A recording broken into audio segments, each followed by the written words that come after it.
We hear a lot of this when it comes to the rental market. We're going to continue building homes to make them affordable. Financial investment in housing. Crackdown on rent evictions. Rent control. Purpose-built rentals. Purpose-built rental. To get more affordable housing. Financialization. Zoning. Raise density. Politicians, advocates, and experts use them to explain the pain points Canadians are facing when it comes to housing, especially in its biggest city, Toronto. So I spoke to a few people, and they help make sense of why these terms matter so much right now.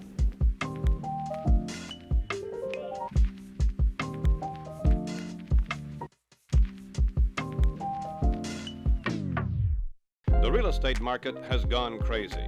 Housing affordability. Ensure that affordable housing gets built. Affordable housing. Housing affordability, it's the reason why we're making this video. What's affordable for you may be different than what's affordable for someone else.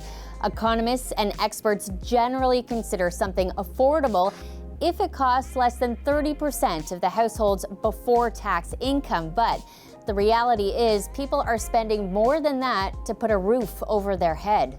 This was a benchmark that was put into place decades ago as reasonable and affordable. But we've been so unreasonable, so unaffordable for so long that it is more realistic that people are trying to avoid spending half of their income on housing, and some are spending more than that just to be able to have a decent place to live. Let's look at Toronto. With an average rent of just over $2,600 for a one-bedroom unit, you'd need to earn $100,000 a year for that to be considered affordable. So affordability already feels out of reach for a lot of Torontonians. But here's the scary thing. It's expected to get even worse. In not so long, seeing an average monthly rent of $3,000 a month. And, after that, it's going to be, $3,500 a month, and then eventually $4,000 a month. And the question is, who can afford these rents? Because the average household simply can't. So as a place to call home that you can actually afford gets harder and harder to find, expect more and more people to be talking about this. Rent control. Rent control. Rent controls. There's no doubt that the cost of living associated with rent is becoming very serious indeed. No respect! No rent! Rent control. It's been a contentious debate for years. Advocates say it protects renters from huge increases. Developers say rent control makes it harder to build. The less money you can make from a rental building, the less likely you are to build. But some experts say we need rent control now more than ever. Rent control is absolutely critical right now. And don't forget the larger picture. If you've got less income, but your rent's going up and your food price is going up 3 times the pace of headline inflation, something's got to give. And so rent control becomes like a necessity to make sure we don't have more people that are basically evicted and or underhoused and hungry. Rent control does many things. It helps to provide a level of predictability in terms of what your rent is going to be. Rent control also ensures that we have better stability in our communities, that we don't have folks that are constantly in flux where once the rent becomes unaffordable, they're moving to another community. Here's the thing, this debate is more complicated than just rent control or no rent control. How it's applied makes a huge difference to renters. And most of the time, rent control isn't a blanket policy that applies to every building or tenant. For example, for years, rent control in Toronto only applied to buildings constructed before 1991. And right now, if you've lived in your unit since before November 2018, rent control applies to you. But if you move, your landlord can charge whatever they want for the unit. There's actually a term for this. It's called vacancy decontrol.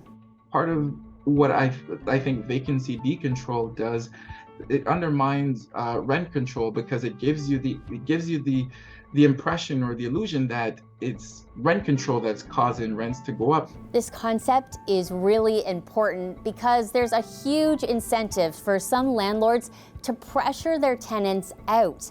One of the ways that happens is rent eviction. Kicking a tenant out to renovate an apartment and then putting it back on the market for much higher rent. So that's why you'll be hearing a lot about rent control, but expect specific policy to matter here. In the meantime, the lowest rents you'll find are likely in one of these. Purpose-built rentals. Purpose-built rental. Purpose-built rental apartments. Purpose-built rentals, it's just what it sounds like. A building where people rent units, often managed by a company. And that is different from a condo building where you rent from an individual owner. There are a few pros of living in purpose-built rentals. It's more secure than renting from a condo owner who can kick out a tenant to sell their unit or move in. Purpose-built rentals also tend to have less amenities, and that makes rent a little bit cheaper. We used to build lots of dedicated rentals back in the 60s. The phenomenal increase in the number of apartment buildings. But we actually haven't been building dedicated rental for the last 40 years. Most new rental units come from the condo market. Now, lots of people talk about building purpose-built rentals as a solution to beef up the rental supply for places like Toronto, but the reality is we're not building them fast enough. Constructing purpose-built rentals in Toronto seems to be a challenge compared to other Canadian cities. We're going to see a shortfall of like 170,000 units, and that's under a pretty optimistic scenario for rental developments. It's pretty clear we need to do something to ramp up that level of construction and do it now. So building more is a big part of the conversation around rentals, but how we build is also part of the issue. Higher density, gentle density. Medium or high density housing. So in housing terms, density is a measure of the number of units given in an area. It's the difference between taking one lot of land and building one single family home, a series of townhouses, or a high-rise building. With a growing population in Toronto and only a finite amount of space, some experts say we should be using existing land to build as many units as possible. Raise density targets, basically everywhere, particularly around transit, but basically in all central areas of the city. But you can't just build whatever you want, wherever you want, and that's because of a type of regulation called zoning. Zoning bylaws determine what you can build and where. Zoning is too restrictive. What we've seen over the last 40 years is more regulation. It's much more difficult to intensify when you're outside of certain areas of the city to build apartment buildings. Some parcels of land are zoned only for single-family homes, meaning even if a developer or property owner wanted to increase density, they legally could not. But in early 2023, Toronto City Council changed zoning laws to approve 3- and 4-unit multiplexes across the city. We think this is a step in the right direction, but obviously we know we need to go further. But not everyone is happy about zoning changes. Ever heard this term? NIMBY. It stands for not in my backyard. Turns out lots of people who live in single-family lots don't want apartment buildings built next door. Now, there's another piece to this rental puzzle, and it has to do with how you think about housing fundamentally. Predominantly, our housing supply comes through some form of investment and profit seeking. Financialization. Financialization. That phenomenon where housing is increasingly thought of as a vehicle for building wealth is also called financialization. And it's one thing for individuals to invest in 1 or 2 rental properties, but there's something beyond that happening in Toronto. What's different about these types of entity is the scale. These entities are not acquiring, 1 or 2 units. These entities are looking to acquire 200 to anywhere north of 500 to 800 units in one transaction.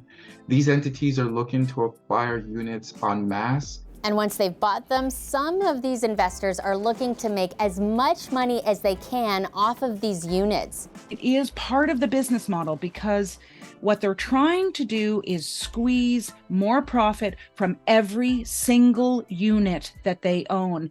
I mean, it's really quite incredible. They have projections of how much they can charge and how much they can increase the rents for every unit in every building. The challenge is that, while we're trying to maintain affordability, A lot of these entities have a legal and fiduciary responsibilities to maximize the returns on their investment for their unit holders, investors, and shareholders. And as a result, they're not aligned with the strategies of maintaining affordability. I want to be clear, this isn't all of these big institutional investors. Some institutional investors might be better than others. Unfortunately, experts say the most vulnerable tenants are often targeted by these types of investors. These actors really hone in on affordable assets because that's where they will have the greatest margin for profits. Who is it that lives in affordable housing? It tends to be low-income people, students, racialized communities, persons with disabilities, single parents, etc. But beyond investments and building wealth, there is another way to think about housing. We have a National Housing Strategy Act, and it says that the federal government's policy with respect to housing is that housing is a fundamental human right as understood in international law. The question that we should be asking is, well, what does that mean then? Why are we in the situation we're in? And doesn't that mean that governments should be engaging with both the private sector and other levels of government in a way that makes sure the human right to housing is realized? And are they doing that? One thing all the experts agree on, and something you already know from just living life, is that we're in the midst of a housing crisis, and it's hitting almost everyone. From new Canadians arriving here in the country's biggest city, having to sleep in the street or in church basements, to a growing number of unhoused people, some calling city parks home, to middle-income earners barely able to make rent every month, wondering if now is the time to give up on the city they love. At the same time, we know in Toronto there is a flow of new people coming into the city. 700,000 more are expected by 2051. That's a lot, especially for a place already under pressure when it comes to housing for those who already call Toronto home. And with home and rental prices only going up, it feels like there's more pressure than ever to crack this enormous issue of affordability.